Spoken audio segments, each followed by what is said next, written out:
Ang kapayapaan ng Panginoong Hesukristo ay sumainyong lahat. Magandang araw sa inyong lahat, saan mang sulok ng mundo kayo naroroon sa sandaling ito.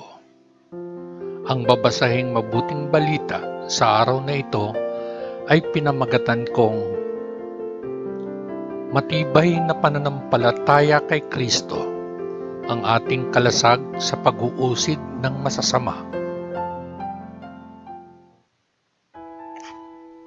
Pagbasa sa banal na ebanghelyo ayon sa unang liham ni Apostol Pablo sa mga taga-Tesalonika. Una hanggang 3 kabanata. Pagbati. Mula kay Pablo, Silas at Timoteo, sa mga tao ng simbahan sa Tesalonika na nauukol sa Diyos Ama at Panginoong Hesukristo. Sumainyo nawa ang biyaya at kapayapaan.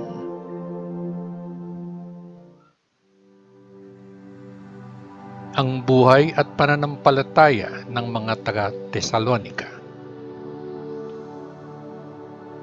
Palagi kaming nagpapasalamat sa Diyos para sa inyong lahat at palagi namin kayong binabanggit sa aming mga panalangin, sapagkat naaalala namin sa harap ng ating Diyos at Ama kung paano ninyo ipinatupad ang inyong pananampalataya, kung paano ang inyong pag-ibig ay kumilos upang magtrabaho kayo ng mabuti, at kung paanong ang inyong pag-asa sa ating Panginoong Hesukristo ay matatag.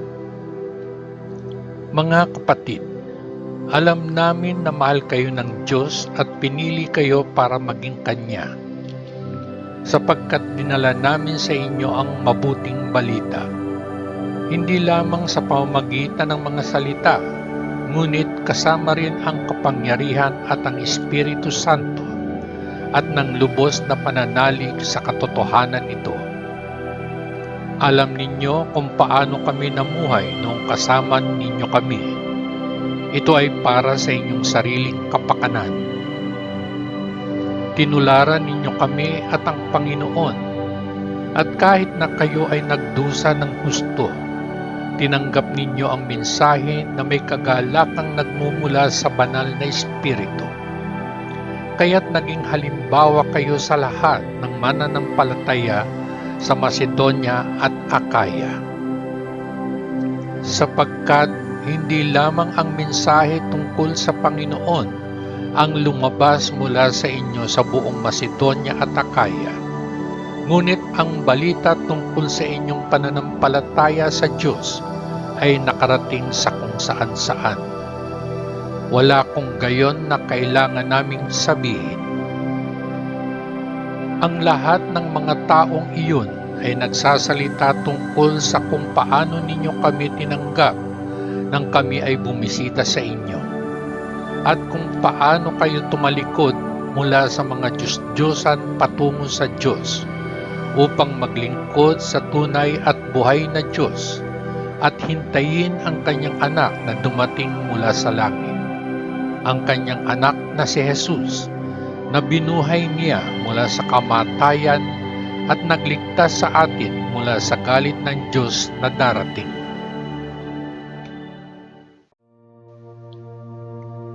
Ang gawain ni Pablo sa Tesalonika. Mga kapatid namin, alam ninyo mismo na ang aming pagdalaw sa inyo ay hindi isang kabiguan. Alam ninyo kung paano kami pinagmalupitan at ininsulto sa Filipos bago kami pumunta sa inyo sa Tesalonika. At kahit marami ang sumasalungat, binigyan kami ng aming Diyos ng lakas ng loob na ipahayag sa inyo ang mabuting balita na nagmumula sa Kanya. Ang aming panawagan sa inyo ay hindi batay sa pagkakamali o maruming motibo, at hindi rin namin sinusubukan na linlangin ang sinuman. Sa halip, Lagi kaming nagsasalita ayon sa nais ng Diyos, dahil hinatulan niya kaming karapat-dapat na pagkatiwalaan ng mabuting balita. Hindi namin sinisikap na pasayahin ang mga tao, ngunit bigyang kasiyahan ang Diyos, na siyang sumusubok sa aming mga motibo. Alam ninyo na hindi kami pumunta sa inyo na may pambobola, ni gumamit ng mga salita para pagtakpan ang kasakiman. Saksi ang Diyos. Hindi namin sinubukan na makakuha ng papuri mula sa sinuman, mula sa inyo o mula sa iba. Kahit na bilang mga apostol ni Kristo ay maaari sana naming hingin sa inyo. Ngunit kami ay banayad noong kasama ninyo kami, tulad ng isang ina na nag-aalaga sa kanyang mga anak. Dahil sa aming pagmamahal sa inyo, ay handa kaming ibahagi sa inyo hindi lamang ang mabuting balita mula sa Diyos, kundi maging ang aming sariling buhay. Kayo ay masyadong napamahal sa amin. Tiyak na natatandaan ninyo mga kapatid kung paano kami nagtrabaho at nagpagal. Nagtrabaho kami araw at gabi upang hindi kami maging pahirap sa inyo, habang ipinangangaral namin sa inyo ang mabuting balita mula sa Diyos. Kayo ay aming mga saksi at gayon din ang Diyos, na ang aming pag-uugali sa inyo na sumasampalataya ay malinis, matuwid at walang kapintasan. Alam nyo na pinakitunguhan namin ang bawat isa sa inyo tulad ng pagtrato ng ama sa kanyang sariling mga anak. Pinasigla namin kayo, inalyum namin kayo, at patuloy naming hinihimok kayo na mamuhay sa uri ng pamumuhay na nakalulugod sa Diyos, na tumawag sa inyo upang makibahagi sa kanyang sariling kaharian at kaluwalhatian. At may isa pang dahilan kung bakit lagi kaming nagpapasalamat sa Diyos. Noong dinala namin sa inyo ang mensahe ng Diyos, narinig ninyo ito at tinanggap ninyo ito, hindi bilang mensahe ng tao, kundi bilang mensahe ng Diyos, na talaga namang ito nga. Sapagkat ang Diyos ay gumagawa sa inyo na naniniwala. Mga kapatid, ang nangyari sa inyo ay siya ring nangyari sa mga simbahan ng Diyos sa Judea, sa mga tao doon na nabibilang kay Kristo Jesus.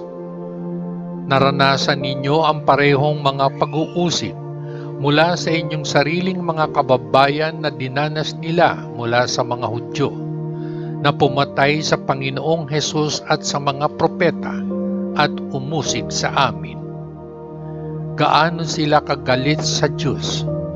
Gaano sila kagalit sa lahat? Sinubukan pa nga nilang pigilan kami sa pangangaral sa mga hintil ng mensahe na maghahatid sa kanila ng kaligtasan. Sa ganitong paraan, nakumpleto na nila ang lahat ng kasalanang palagi nilang ginagawa. At ngayon, ang galit ng Diyos sa wakas ay bumaba sa kanila. Ang pagnanais ni Pablo na bisitahin silang muli. Tungkol naman sa amin mga kapatid, nang kami ay nawalay sa inyo ng ilang sandali, hindi sa aming pag-iisip siyempre, kundi sa katawan lamang. Labis ang pangungulila namin sa inyo, at kung gaano ang aming pagpupursige na subukang makita kayong muli. Nais naming bumalik sa inyo. Ako mismo ay sinubukang bumalik ng higit sa 1 beses, ngunit hindi kami pinayagan ni Satanas. Kung tutuusin, iyon ay kayo. Kayo hindi bababa sa iba, na siyang aming pag-asa, aming kagalakan, at aming dahilan para ipagmalaki ang aming tagumpay sa harap ng ating Panginoong Hesus pagdating niya.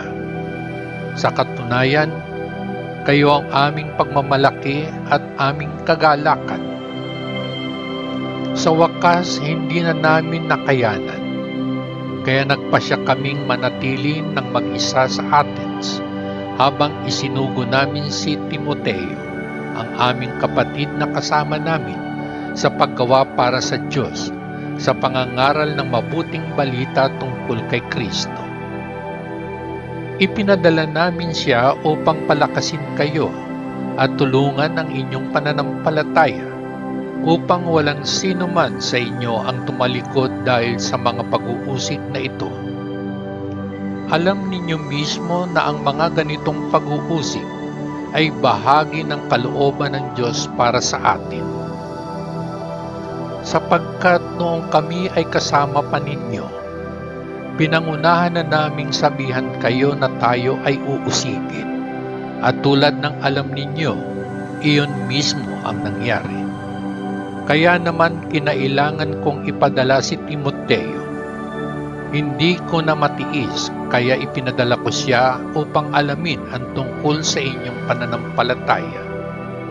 Tiyak iyon na hindi maaari na natukso na kayo ng dyablo, at ang lahat ng aming gawain ay naging walang kabuluhan. Ngayon ay bumalik si Timoteo at dinala niya sa amin ang malugod na balita tungkol sa inyong pananampalataya at pag-ibig. Sinabi niya sa amin na palagi ninyo kaming iniisip na mabuti at gusto ninyo kaming makita gaya ng gusto naming makita kayo. Kaya't sa lahat ng aming paghihirap at pagdurusa ay sumigla kami tungkol sa inyo, mga kapatid. Ang inyong pananampalataya ang nagpasigla sa amin. Dahil ngayon mabubuhay talaga kami kung maninindigan kayo sa inyong buhay kaisa ng Panginoon. Ngayon ay maaari na kami magpasalamat sa ating Diyos para sa inyo. Nagpapasalamat kami sa Kanya para sa kagalakan na mayroon kami sa Kanyang presensya dahil sa inyo. Araw at gabi, hinihiling namin sa Kanya ng buong puso na makita namin kayo ng personal at ibigay ang kailangan ng inyong pananampalataya. Naway ang ating Diyos at Ama mismo at ang ating Panginoong Hesus ang maghanda ng daan upang kami ay makapunta sa inyo.